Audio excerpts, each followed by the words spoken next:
안녕하십니까. 쥐띠 경일간의 경자년 운세에 대해서 알아보겠습니다.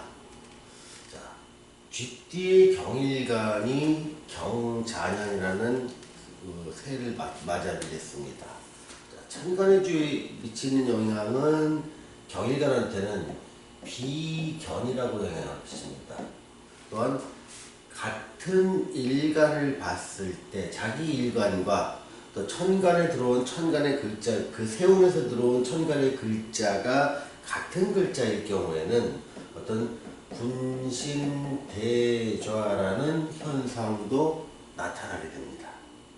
또 경일간이 지지에서 세운에서 쥐띠를 만났을 때 육친적인 측면에서 바라보면 육친으로는 상관의 해가 강하다고 합니다. 또한 상관의 성향만 강해지는 것이 아니라 약해지는 부분도 있고 강해지는 부분도 있습니다. 좀 강해지는 부분이면은 식신이나 상관이 강해지고, 약해지는 부분이라고 하면은 관성이나 인성이 약해지게 됩니다. 이런 것들이 실제 현상에서 나타나는 모양새를 한번 알아보겠습니다. 자, 비견이라는 것이 와서 비견과 분신대좌 이렇게 쓰는데, 자, 비견이라는 것은 육친의 용어지요. 또 분신대좌라는 것은 이거는 임금입니다. 신은 신하. 그래서 보통 사주를 바라볼 때요, 세운에서 오는 것, 그러니까 운에서 온 것을 임금이라 지칭을 하고, 내 사주에 있는 나, 얘를 신하라고 지칭하는 경우가 많습니다. 그만큼 나는, 자기 사주에 속한 사람은 운의 변화에는 어떻게 대항할 수가 없겠구나. 운의 변화라는 것은 내가 잘 순조롭게 따르고 순응하는 것이 훨씬 더 삶이 좀 무탈할 수 있는 가능성이 높아지겠죠. 그런데 나라고 하는 신하라고 지칭되는 이 신이 임금이라는 어떤 운을 만났으니 마치 거울을 바라보듯이 나를 뒤돌아보고,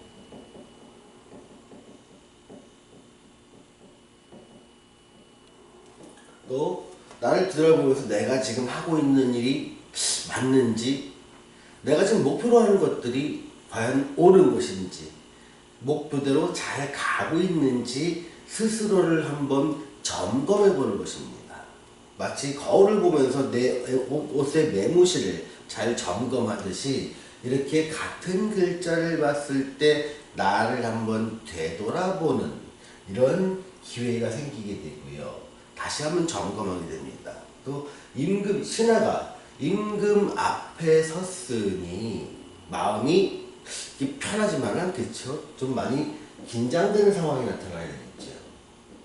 긴장되면서 잘 풀리면은 벼슬이 올라갈 것이요, 잘 안되면 벼슬이 내려가고 귀양까지 갈 수 있는 그런 상황이니 당연히 긴장이 되겠죠. 이렇게 그러니까 사주에 있는 일간이 자기와 똑같은 일간의 해를 맞이했을 때 나타나는 현상들이 나를 되돌아보거나 다시 나를 긴장시키는 일이 발생돼서 그것의 결과는 어떤 지지의 영향에 의해서 나타나는 경우가 많습니다. 자, 그럼 지지를 한번 살펴보겠습니다.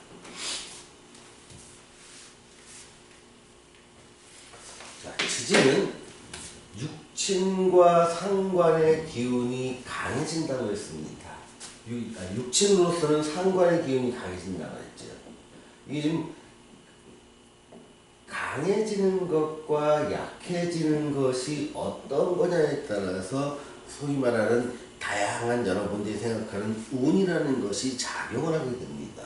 자, 약해지는 것은 관성과 인성이라 했습니다. 이게 무슨 말이냐면, 자, 상관이 강해진다는 말은 내가 주도적으로 삶을 살고 싶다, 이러는 의지가 상당히 강해집니다.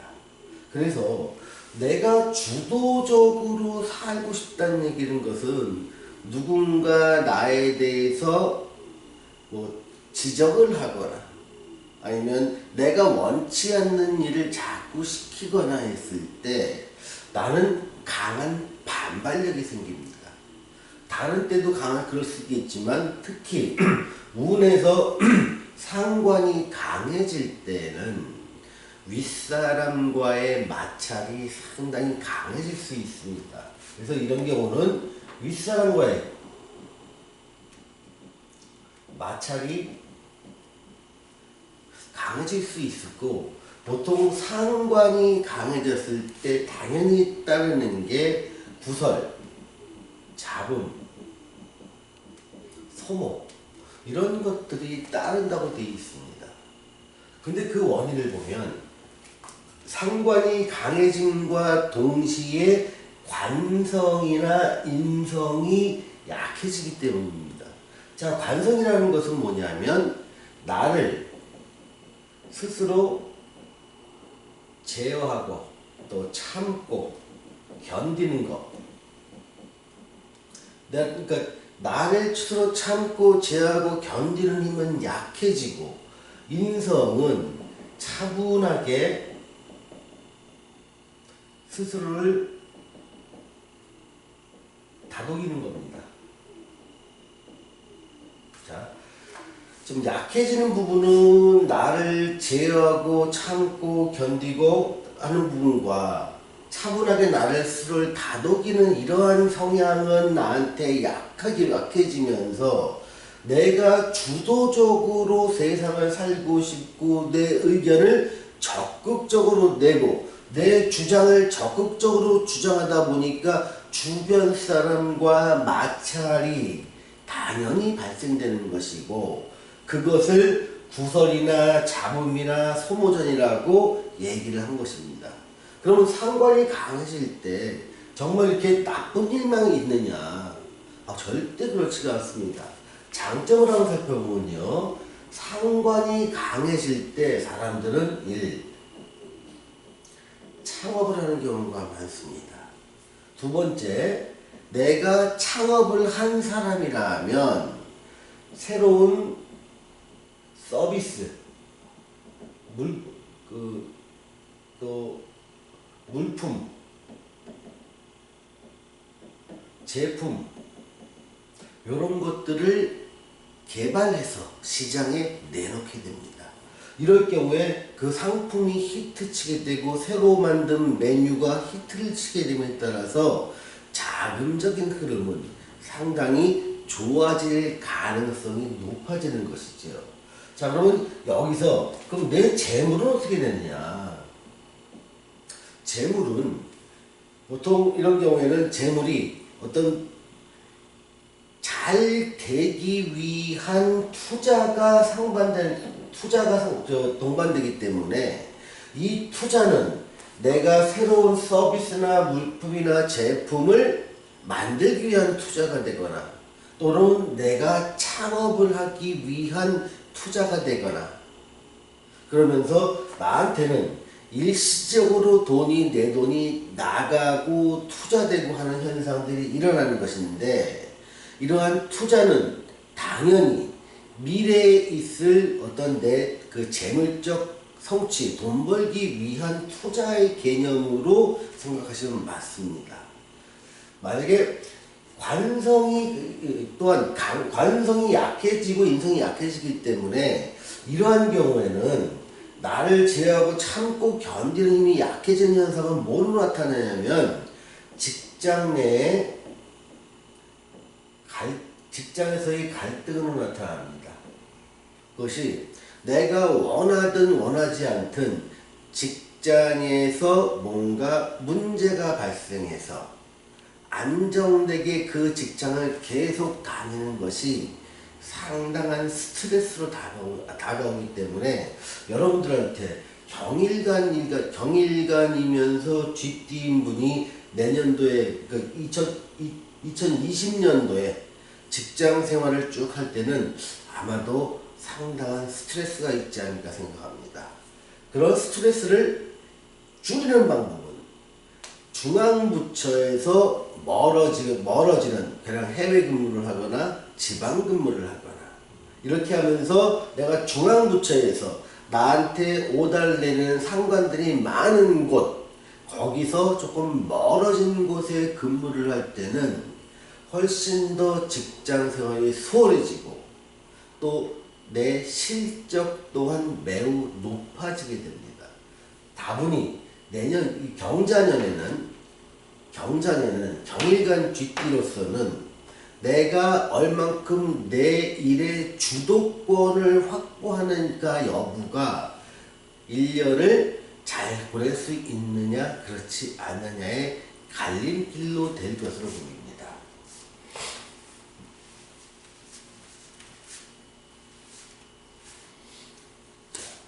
애정운에 대해서 알아보겠습니다. 애정운은 보통 상관이 강해질 때 여성 같은 경우에는 시집을 가고 싶은 생각이 강해집니다. 시집 갔을 때 시집 가는 목적들은 다양하지만 결국은 이거는 내가 내 아이를 갖고 싶은 모정이 상당히 강해지는 시기이기 때문에 시집을 가는 경우가 상당히 많이 있습니다. 그런데 그럼 남자의 경우에는 어떻게 되냐면 남자의 경우에도 상관이 강해질 때 여자들한테 굉장히 잘해줍니다. 또 평소에 없던 다양한 말재주도 드러나고 상대의 마음에 맞는 이런 말도 할 줄 아는 능력이 생겨나기 때문에 애정 쪽에서에 대해서는 매우 좋은 시기다. 다만 상관이 강해지는 시기에는 애정운은 좋지만 서로 간의 말싸움이나 다툼 이런 것들로 인해서 마음의 상처를 줬다가 내가 원치 않는데 상대방에 줄 수 있는 가능성이 높아지게 됩니다. 그러니 조금 더 말조심하면서 상대를 배려한다면 애정운에서는 좋은 결실을 얻을 것 같습니다. 자, 재물운을 보겠습니다. 재물운은 미래의 성과를 위한 투자가 수반됩니다.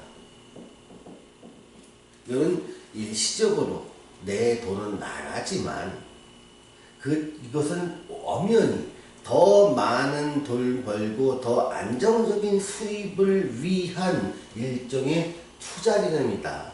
그래서 한 해를 지나고 나면 내 계좌의 잔고는 줄어들겠지만 줄어든 잔고 대신에 나중에 나한테 수입이 온다는 희망을 쌓게 됩니다. 자, 취업운 쪽을 보겠습니다. 취업운과 시험운을 같이 볼게요. 보통 취업운과 시험운은 관운과 인이 좋아질 때 그 취업운과 시험운은 좋다고 해라는데 아까 여기서 약해지는 부분이 관운과 인성운이 됩니다. 관운은 커다란 직장에 들어가거나 아니면 내가 조직사회에 들어가는 운을 말하고요. 인성운은 거기서의 진급이나 어떤 라이센스를 취득하는 시험운 쪽에 많은 관리를 하게 되는데 이 둘의 운이 내년에는 경자년에는 경일년한테는 안 좋게 됩니다. 그러니 운에 기대지 마시고 좀 더 자기가 적극적으로 자기의 인생을 준비해가는 자세. 한 번에 되려는 생각 말고 한 번 안 되면 두 번 아니면 세 번의 계속적인 도전을 필요로 하는 자세가 내년에 요구된다고 할 수 있습니다. 사업운 쪽에서 알아보겠습니다. 자, 사업운 쪽에서는요, 내 고객이 개인 고객이냐 기업이라든가 단체 고객이냐에 따라 달라집니다. 개인 고객을 하는 자영업을 하시는 분이나 사업을 하시는 분이라면 내년에 새로운 거래처를 확대하고 매출이 늘어날 수 있는 가능성이 매우 높습니다. 물론 투자는 조금씩 소요가 될 것입니다. 기업이나 단체를 고객으로 하시는 하고 사업을 하거나 납품을 하거나 용역을 제공하시는 분이라면 내년에 좀 안 좋아질 수 있는 가능성에 대비하시기 바랍니다. 좀 계획도 보수적으로 짜고 그러니까 고정 지출을 줄이면서 다가올 좋은 시기를 대비하기 위한 위축된 모양으로 사업체를 유지해가는 것, 이것이 키포인트가 될 것입니다. 오늘은 GT 경일간의 경자년 운세에 대해서 알아보았습니다. 감사합니다.